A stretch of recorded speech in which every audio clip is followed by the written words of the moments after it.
everyone, welcome back to the AI Kitchen. I'm excited because today we're gonna make a delicious air fryer recipe, air fried honey garlic chicken. I just had honey garlic chicken at Disney World. I went to Disney with my kids and we had a honey garlic chicken. It was pretty good, but it was like really, really sweet. And I was like, I bet ChatGPT could make a better version of this honey garlic chicken. So as always on this channel, we ask AI to come up with a recipe, and it did come up with a recipe, and that recipe is this honey garlic chicken. So we're gonna try to cook it here. Again, if you're new here, I am not a professional cook, so you can feel free to judge my poor knife tactics and lack of cooking skills, but you're wasting your time. I already know. You can comment it anyways, though. It's always fun to see.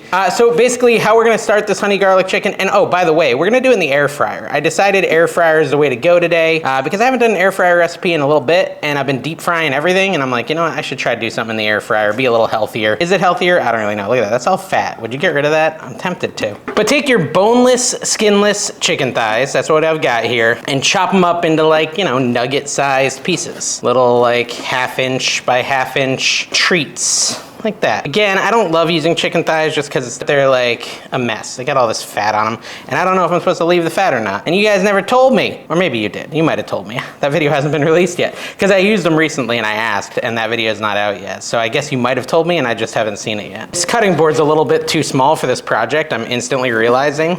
So you might want to use a bigger cutting board if you're doing this at home. So here's the thing about the honey sesame chicken I had at Disney. And I guess the difference is that at Disney it was honey sesame. This is honey sesame garlic chicken. So just by default, ChatGPT has like stepped it up a notch, you know, as, is that trademarked? That's probably trademarked by Guy Fieri or whoever says Emerald. So by default, I think this will be a little better. I'm gonna set these into a bowl or something just so they're out of my way. Yeah, so at Disney, when me and my daughters had the honey sesame chicken, it was really sweet, like aggressively sweet. And I'll be honest, I didn't love it. I didn't hate it. And I was like, I bet I can make this better at home because the sweetness was over the top. And I think the garlic portion of it might be the thing that makes the difference here. We'll see. I'll let you know if it's too sweet. If it's not, you should try making it. All this fat, guys. Is this like just poorly prepped chicken thighs, or is the fat flavor? Is it like a steak? Fat is flavor? Is it flavor on a chicken thigh? I don't know. Really don't know. I need your advice on that. I will say in the last recipe where I made like the General Tso's chicken, didn't really trim off all the fat and it was delicious. So I guess it probably doesn't matter. I guess I kind of taught myself that with the last time I cooked. Okay, so now that I have all my chicken pieces, I want to throw some salt all over them. You know, make them all salty. Why are you so salty? You can stir them up a little. I guess this would have been easier if I hadn't put them in a bowl, but whatever. You do you guys, you do you. They're salty. And then throw some pepper on them too. Although I don't know if this makes a lot of sense because it's got our next step of us putting, you know, sometimes ChatGPT is not the best cook. We do our best with what it gives us, but it almost feels like all this salt and pepper might come off in the next step where we put it in an egg wash, but I don't know, maybe not, maybe not. That's what I was supposed to get from inside, eggs. All right, so salt and pepper all over the chicken. Then they're gonna go into a bowl with 2 beaten eggs in it. I cracked 2 eggs, put them in a bowl, and then I'm just gonna beat the eggs like that and then put them into the other bowl. You know, conserve on dishes. Does that save any dishes? It doesn't. It saves 1 big dish, which is handy. Put that in the eggs and then, you know, mix it around. Mix it around, make sure they're all coated in the egg mixture, or the eggs. And that's what's gonna make the cornstarch stick to it, which is gonna be our next step. There we go.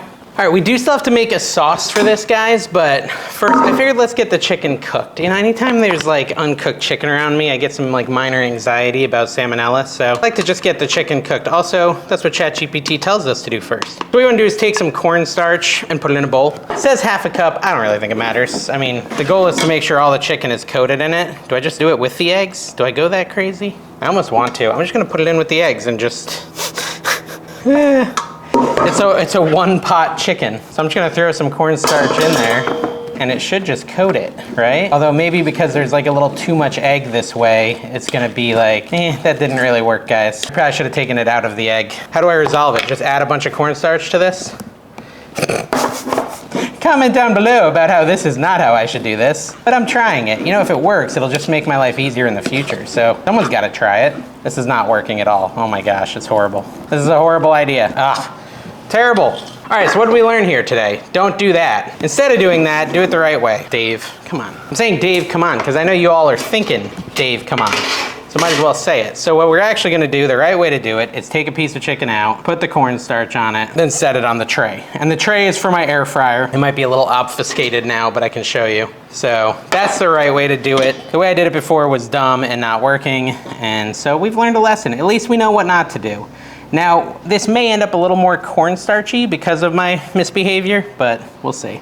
I think it'll still be fine. So this is gonna be like a project, so just do it this way from the beginning. Don't do what I did. And once they're all coated in cornstarch, we'll come on back and we will cook it, and then we'll make our sauce, which is obviously the most important part. It says I'm gonna preheat, well, let me show you these. This is where I ended up here. And it says you wanna preheat your oven to 300, or your air fryer to 380 degrees. It's not that exciting, but that's how it ended up looking. So I set mine to roast. That's what mine says is roast. It's back there in the corner. You see it right here? So it's on. It should be preheating. We're gonna put these into the air fryer at 380 for 10 to 12 minutes. We're gonna have to work in batches. This is the thing I hate about air fryers, if I'm completely honest. The fact that I have to use batches. I've got a whole bunch more chicken that I now have to sit here and wait for that to finish to put the new chicken in.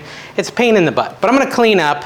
I'm gonna get this cooking. And then while it's cooking, we're gonna go ahead and make our barbecue, our honey garlic sauce that's gonna go with it. All right, our chicken is cooking. We're now gonna make our honey garlic sauce. I've got a little saucepan, as Babish would say, right over the heat here, and we're gonna add our ingredients. All right, so actually the chicken has finished over there. It's at 180 degrees. It looks all types of weird. Luckily, we're gonna put it in some sauce, so you're not gonna be able to tell how weird it looks, but a little bit of a flop maybe on that side. All right, so either way, we're gonna add our honey to this saucepan. I don't wanna burn it.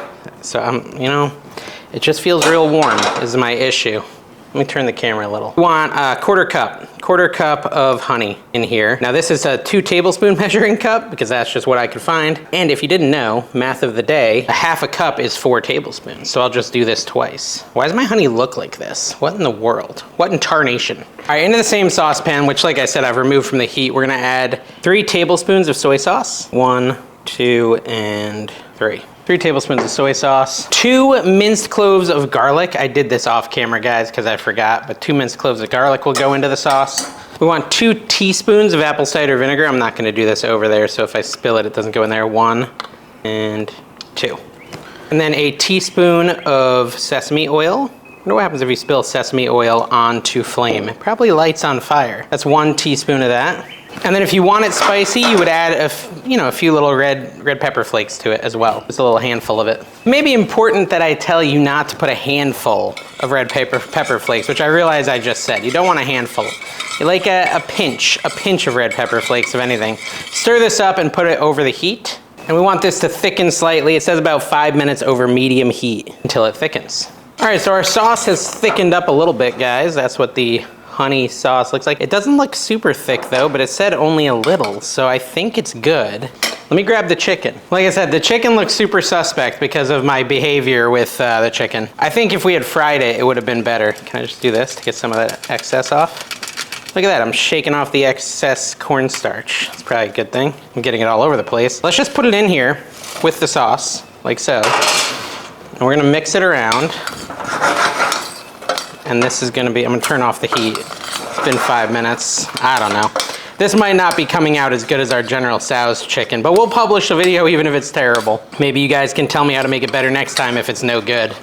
Hopefully it's still okay, we'll see. I don't know. It looks so shady. It looks suspect, guys, it looks suspect. Sus looking chicken. This is why you just gotta use a fryer. Just fry it in oil next time. Don't go fancy and healthy. All right, this one, it's, I don't know. This one might be awful. It does not look great, but you know what, guys? Looks can be deceiving. Let's try it and see.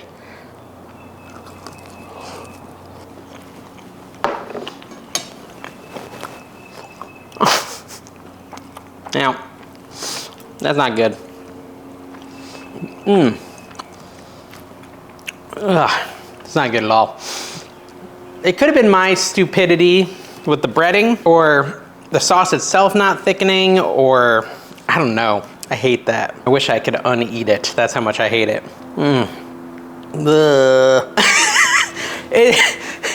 The cornstarch tastes like sand, kind of. And then the sauce itself is like this super wet, it just tastes like wet apple cider vinegar. It's just, I know apple cider vinegar is always wet, but that's terrible. That's terrible.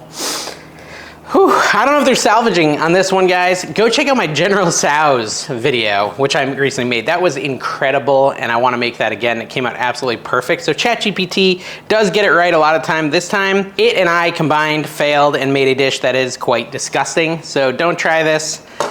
Thanks for stopping by the AI Kitchen anyways. We'll see you next time. Bye-bye.